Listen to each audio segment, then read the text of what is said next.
Bismillahirrohmanirrohim. Assalamualaikum warahmatullahi wabarakatuh. Innal hamdalillah nahmaduhu wa nasta'inuhu wa nastaghfiruhu wa na'udzu billahi min syururi anfusina wa min sayyiati a'malina wa may yudlilhu fala mudhillalah wa may yahdihillahu fala hadiyalah. Asyhadu an la ilaha illallah wa asyhadu anna Muhammadar Rasulullah la nabiyya ba'da amma ba'du. Yang terhormat Ibu Dwi Masyitoh SAG MSI selaku dosen mata kuliah Kemuhammadiyahan dan Keasyiahan Universitas Asia Yogyakarta. Yang pertama-tama marilah kita panjatkan puji dan syukur kehadirat Allah Subhanahu wa Ta'ala, yang mana berkat rahmat serta karunia-Nya lah kita dapat berkumpul di ruangan ini pada pagi hari ini dalam keadaan sehat walafiat. Amin amin ya robbal alamin. Yang kedua kalinya, sholawat berangkaikan salam tak bosan-bosannya kita junjungkan kepada Nabi besar kita, yakni Nabi Muhammad Sallallahu Alaihi Wasallam, yang mana yang telah membawa kita dari zaman jahiliyah menuju zaman zakiyah, dari zaman kebodohan menuju zaman kepintaran, dari zaman yang gelap menuju zaman yang terang benderang seperti yang dapat kita rasakan pada saat ini. Yang ketiga kalinya, saya ucapkan terima kasih kepada Ibu Dwi Masyitoh SAG MSI, yang mana telah memberikan kesempatan dan waktu kepada saya untuk menyampaikan ceramah saya dengan judul Pemimpin yang Bertanggung Jawab. Pemimpin yang bertanggung jawab. Kiai Haji Ahmad Dahlan merupakan sosok pemimpin yang bertanggung jawab. Selain itu, Kiai Haji Ahmad Dahlan juga merupakan pendiri Muhammadiyah di Indonesia. Apakah teman-teman tahu seperti apa yang dimaksud dengan pemimpin yang bertanggung jawab? Pemimpin yang bertanggung jawab ialah orang yang bertanggung jawab terhadap apa yang dikerjakannya dan amanat Allah yang akan diminta pertanggungjawabannya di akhirat kelak, dan barang siapa yang mengerjakannya dengan baik, maka Allah akan mempermudahkannya. Akan tetapi sebaliknya, jika barang siapa yang mengerjakannya tidak baik dan berkhianat terhadap amanatnya, maka Allah akan mempersulit dan membalas dan kejahatannya.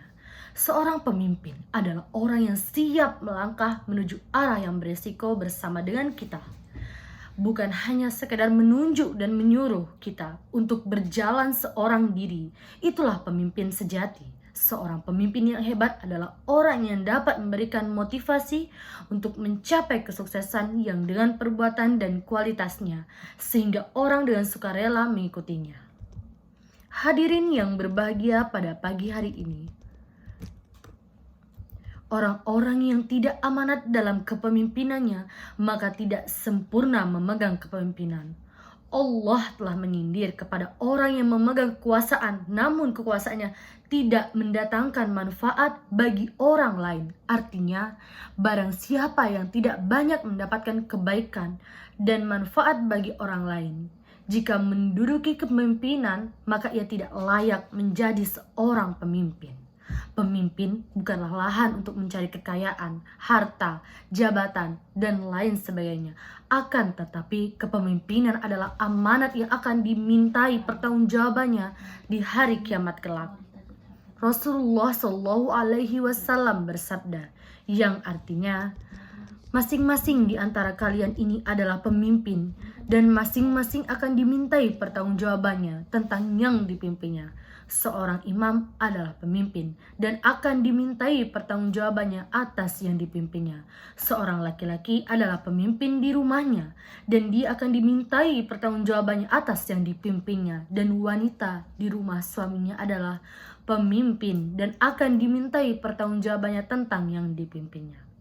Dan seorang pembantu adalah pemimpin harta majikannya dan dia akan dimintai pertanggungjawabannya atas yang dipimpinnya. Hadis riwayat Bukhari Muslim. Rasulullah telah menjelaskan hadis di atas bahwasanya Kita sebagai umat muslim yang dipercayai sebagai pemimpin, jangan sampai kita mengkhianati kepercayaan dan harus menjalankan amanat dengan baik. Jangan sampai kita menyalahgunakan wewenang kekuasaan untuk kepentingan pribadi kita sebagai seorang pemimpin. Harus menjalankan sebaik mungkin, yang mana akan dimintai pertanggungjawabannya sebagai pemimpin di akhirat nanti. Benar teman-teman? Kesan pemimpin adalah sosok karismatik bagi rakyatnya. Di tangannya lah segala kebijakan menyangkut nasib rakyat ditentukan. Pemimpin yang adil tentu akan membawa rakyatnya kepada kesejahteraan. Sedangkan pemimpin yang zalim akan membawa mereka kepada kesengsaraan yang berkepanjangan. Banyak negara yang sejahtera karena dipimpin oleh presiden yang adil, tetapi kemudian runtuh dan sengsara karena dilimpahkan kepada generasi penerusnya yang zalim. Oleh karena itu, tepat sekali apa yang dicantumkan dalam sebuah kaidah fikih, kebijakan seorang imam harus berdasarkan kepada kemaslahatan masyarakatnya. Dengan demikian, barometer kebijakan seorang pemimpin bukanlah nafsu kekuasaan yang bersifat politis, melainkan amanat rakyat yang diemban kepadanya. Apabila seorang pemimpin tidak memperlihatkan nasib rakyatnya, tidak memperdulikan nasib rakyatnya, bahkan ia menzalimi mereka dengan melakukan tindakan-tindakan yang merugikan kepentingan bersama, maka ia termasuk pemimpin yang tidak jujur. Ketidakjujuran seorang pemimpin terlihat dari perilakunya yang lalai dalam menunaikan hak-hak rakyatnya. Ia sering memanipulasi kepentingan mereka demi kepentingannya pribadi. Bahkan ia tak segan memeras keringat rakyat dan memakan harta milik mereka dalam bentuk korupsi dan kolusi serta penyalahgunaan kekuasaan. Pemimpin seperti ini akan menanggung dosa umat dan bangsa secara keseluruhan. Di dunia, ia akan dijerat oleh hukum negara atas tindakannya yang berbuat aniaya semasa berkuasa. Di akhirat nanti, ia akan mendapat siksa yang menyakitkan. Dalam hal ini, sahabat Maqil bin Yasar al-Muzanni menjelang wafat menyampaikan sebuah hadis sebagai berikut, yang mana artinya, aku mendengar Rasulullah Shallallahu Alaihi Wasallam bersabda, tidak ada seorang hamba yang diamanatkan oleh Allah untuk mengurusi rakyatnya, kemudian ia meninggal dalam keadaan sedang menipu rakyatnya, kecuali Allah mengharamkan surga baginya.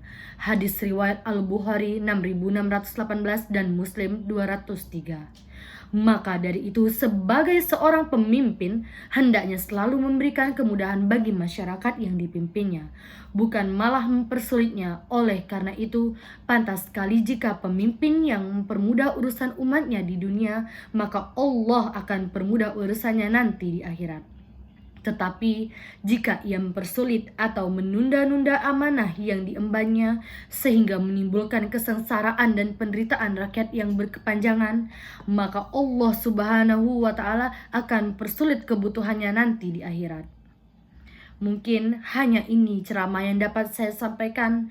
Lebih dan kurangnya, jika terdapat kekurangan datangnya dari diri saya, dan jika terdapat kelebihan datangnya dari Allah Subhanahu wa Ta'ala. Akhirul kalam, wassalamualaikum warahmatullahi wabarakatuh.